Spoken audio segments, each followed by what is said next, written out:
So when you're under the influence of your inner being, now you're a vibrational match to everything that you've been asking for. There's a clarity there. Now take this idea of piles. We know you understand it. It's so simple, it's insulting.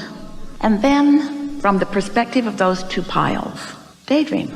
When you're in the not alignment pile, that's when you work hard and struggle. Abraham, is there any blur of the piles? Can I be in both piles at the same time? Well, this thought could take you there, that thought could take you there, this thought could take you there, that thought could take you there, this thought could take you there, this thought could take you there. But if you are deliberately wanting to make dominant the thoughts that take you to the influence of who you really are, it won't be long before that's just where you'll hang around. And then we offer a vibration to Esther, and we give her time to find words that represent the vibration. And she reaches for words big enough to describe the feeling of empowerment and joy of getting out ahead of it. The difference between trying to clean something up. So what we're asking you all to try to do just a little bit, instead of taking life as it comes and reacting to it, we're asking you to not make such a big deal about life as it's coming. Just put it in one big statement that says, oh yeah, that's that.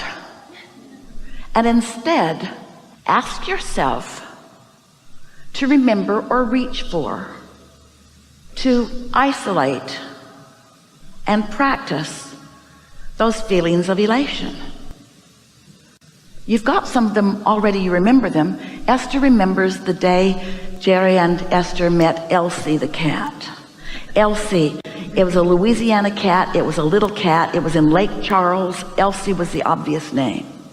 And Jerry and Esther had an agreement that they would have no cat. And Esther had a vortex full of cats.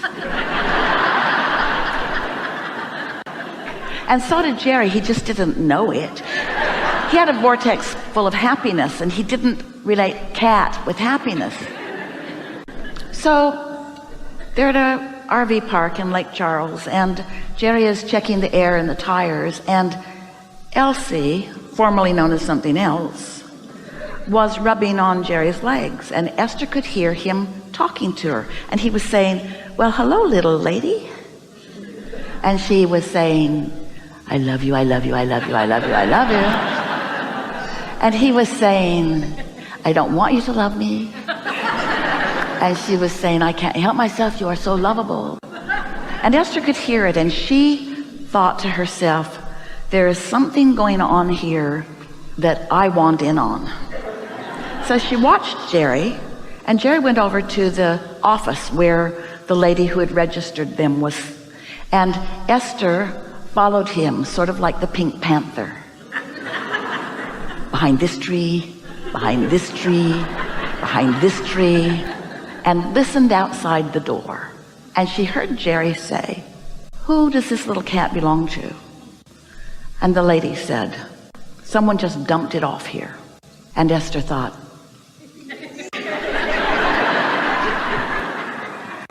and so Esther didn't say anything to Jerry. Jerry didn't say anything to Esther. And that night, well after dark, someone is knocking at the door. And it is this woman. She has this cat in her arms. And she says, my husband and I have talked about this, and we think you should take this cat with you.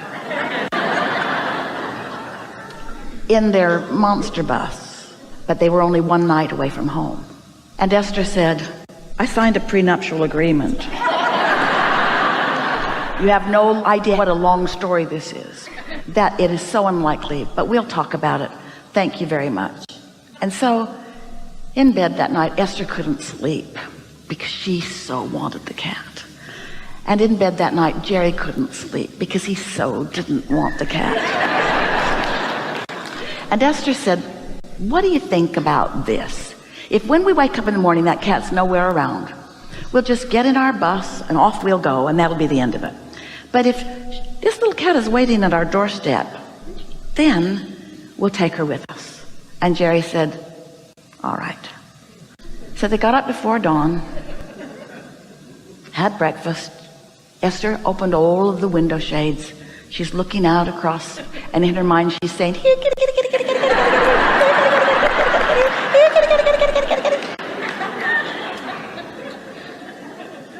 and then no cat. And so she said, all right. Jerry went out, brought the hoses in.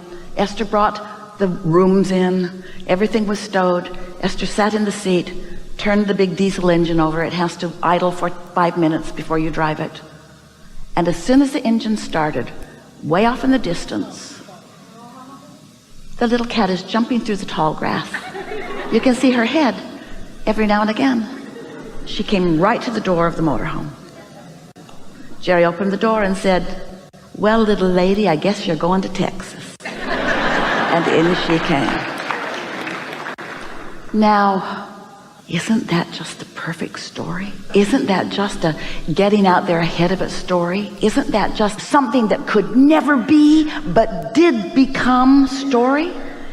Do you know that everything that you want has a story just like that? With all the facets that are important, with every obstacle. Esther did not think that there was a greater obstacle in the world. Esther called the office and said, we've got a cat. Will you go get some cat food and a litter box and a cat bed? And Yoli hung up the phone and said to Tracy, they're bringing a cat home. And Tracy said, no. They ran over a cat. They saw a cat. They have a picture of a cat. There's no way that they're bringing a cat home. No one could believe that they brought a cat home. Now, it may not seem like a very big story because it was just somebody didn't want a cat and somebody wanted a cat. But do you know, you play both roles inside yourself on every subject in the world. You want more money, but you don't believe more money. You want a better relationship, but you don't believe a better relationship. In other words, you play both roles that Jerry and Esther were playing about everything that matters to you. And the universe knows the way around your resistance, just like the universe knew the way around Jerry's resistance. That cat was the most lovely little beast in their life. They'd come home from a trip and Elsie would come running. Esther's up in the top of the treehouse one day and she said, where's Elsie? And Jerry said, I think I hear her coming from over there. So Elsie comes running from over there. She's at the base of the treehouse. Jerry's down there too. Jerry says, go see Esther. She climbs up the tree and leaped 12 feet across from a tree right into Esther's arms. She was like a little psychic cat. She was a representative from the universe that had come to deliver constant messages to them. They were in the office one day and Elsie is meowing. And Esther said, what do you want? And she said, food. And Esther said, I don't know where it is. And Elsie said, it's over here. So she went over and put her hand on the cupboard where it was, and Esther opened it up and there it was. This is a vibrational being in a vibrational universe who has intentions too. There are all kinds of intentions all around this universe that are just right for you. There are facets and phases and opportunities and things. There are ways to open you up to anything. There is nothing that you want that you currently don't believe that your inner being can't lead you to believing, you see. All things are possible. There is nothing that you cannot be or do or have. There is nothing that is outside the limits of your creating. And your inner being knows what your logical path of least resistance is to every single one of those.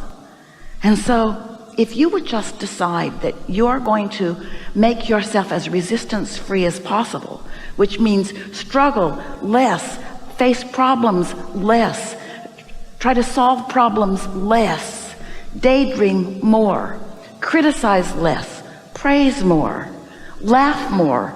It's so simple to hook up with who your inner being is.